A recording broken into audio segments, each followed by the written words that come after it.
दार्जिलिंग, एक ऐसी जगह जिसका नाम सुनते ही लोगों के जहन में चाय की खुशबू और पहाड़ों की ठंडक आ जाती है। लेकिन कहते हैं ना, हर सिक्के के दो पहलू होते हैं। जिस दार्जिलिंग को लोग पॉजिटिविटी के लिए जानते हैं, उसी दार्जिलिंग में कुछ ऐसी नेगेटिव एनर्जीज भी है जिसके बारे में बहुत कम लोग जानते हैं, और जो लोग जानते हैं वो लोग दूसरों को बताने में भी कतराते हैं। तो दोस्तों, आज मैं आपको बताने वाला हूँ दो रियल लाइफ इंसिडेंट्स जो कि दार्जिलिंग में काफी ज्यादा फेमस हैं। दोनों की दोनों कहानियां डोहिल के ही अराउंड है। डोहिल कुर्सियों का एक पार्ट है जो कि दार्जिलिंग के अंदर ही शामिल है। और अच्छे से बताऊं तो कुर्सियों एक हिल स्टेशन है वेस्ट बंगाल के दार्जिलिंग डिस्ट्रिक्ट का।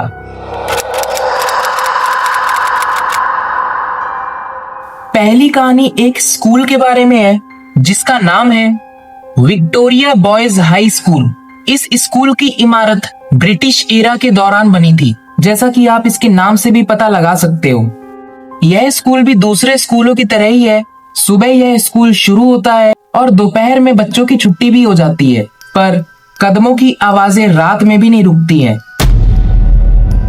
जब जब यह स्कूल बंद होता है, चाहे वो वेकेशंस हो, चाहे वो कोई संडे हो या किसी भी तरह की छुट्टी हो, तो इस स्कूल से कुछ ऐसी आवाजें आती हैं जो कि अक्सर वहां के सिक्योरिटी गार्ड्स ने सुनी है। उनका कहना है कि रात में एकदम ऐसी आवाज आती है जैसे कोई चप्पल पहन के उनको घिस रहा है। किसी की भी हिम्मत नहीं पड़ती है कि वह रात में स्कूल के अंदर जाके देख ले कि असल में ये है कौन। रात में सिक्योरिटी गार्ड्स अपने कैबिन में ही रहना पसंद करते हैं, पर चीजें तो तब खुल के सामने आती हैं जब उसी स्कूल का पियोन रात में किसी डॉक्यूमेंट वर्क से वहां पे रुका होता है। रात का 7-8 बज रहा होता है, सर्दियां चल रही होती है और उसके कानों में कदमों की आवाज दौड़नी सी लगती है। वह आवाज धीरे धीरे बढ़ती जा रही थी। ऐसा लग रहा था कि मानो कोई तो है जो चल के सीधा उसके पास आ रहा है। पियोन स्टाफ रूम से बाहर निकलता है और वह देखता है कि कॉरिडोर में दूर कहीं कोई एक आदमी खड़ा है जो कि सिक्योरिटी गार्ड तो नहीं है। पियोन को लगता है कि यह कोई चोर है जो कि अंदर आ चुका है, तो वह उसकी तरफ दौड़ लगा देता है। उस इंसान को देख के लग नहीं रहा था कि उसको जरा सा भी डर है। वह एकदम किसी पुतले की तरह वहीं पे खड़ा होता है। जब पियोन दौड़ के एकदम उसके पास आ जाता है, तब वह देखता है कि इस आदमी का तो चेहरा ही नहीं है। वह आदमी उसी के सामने गायब हो जाता है। दोस्तों, अभी मैंने जिस स्कूल के बारे में आपको बताया, उसी के पीछे एक जंगल भी है। वह जंगल काफी बड़ा है। इस जंगल को लोग डोहिल फॉरेस्ट भी कहते हैं। यह कहानी एक लकड़हारे की है जो कि अंधेरा होने के कारण उसी जंगल में भटक गया था। हालांकि उस जंगल में भटकना इतना आसान नहीं था, क्योंकि उस जंगल के बीच से एक कच्चा रास्ता भी गया था, जिस रास्ते को लोग डेथ रोड के नाम से भी जानते हैं, क्योंकि आज तक उस रास्ते से जिसने भी रात में जाने की कोशिश करी है, उसको कोई ना कोई अजीब सी बीमारी हो गई है। वह अक्सर रात में उठ के अपने आप से बातें करने लगता, या तो अचानक से उठकर जोर जोर से चिल्लाने लगता।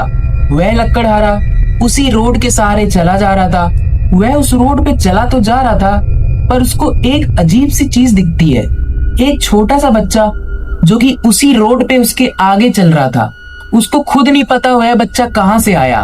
वह उस बच्चे से चिल्लाकर पूछता है, ओ बेटा, इतनी रात में जंगल में क्या कर रहे हो? क्या तुम भी गुम हो गए हो? वह लड़का वहीं पर रुक जाता है। अंधेरा होने के कारण वह लकड़हारा उस लड़के को सही से देख भी नहीं पा रहा था। जैसे ही वो उस लड़के के पास पहुंचता है, एक जोर की बिजली कड़कती है और एकदम से जैसे दिन हो जाता है। लकड़हारे की सिट्टी पिट्टी गुल हो जाती है, क्योंकि वह जो दृश्य देख लेता है वैसा तो उसने कभी अपने सपनों में भी नहीं सोचा था। वह देखता है कि उस लड़के का तो सर ही नहीं है। सर की जगह पे एक गड्ढा है जिससे कि खून निकल रहा है। यह दृश्य देखने के बाद और वही बेहोश हो जाता है। अगले दिन उसी जंगल के पास रहते कुछ लोकल्स आते हैं जो कि उसको उठाते भी हैं और वह ये कहानी उन लोगों को बताता भी है। तब वहां के लोकल्स उस लकड़हारे को बताते हैं कि यह जंगल जिंदा है। इस जंगल में कुछ ऐसे राज दफन हैं जिनकी सच्चाई से एक आम इंसान को तो हमेशा दूर रहना चाहिए, क्योंकि जो इन राज को जानना चाहता है यह जंगल उसको हमेशा हमेशा के लिए अपना बना लेता है। तो दोस्तों मुझे कमेंट में बताना, क्या आप इन जगहों पे जाना पसंद करोगे? मैं अपनी बताऊं तो मैं तो इन जगहों पे सिर्फ विजिट करना पसंद करूंगा, कभी भी एडवेंचर की सोचूंगा भी नहीं।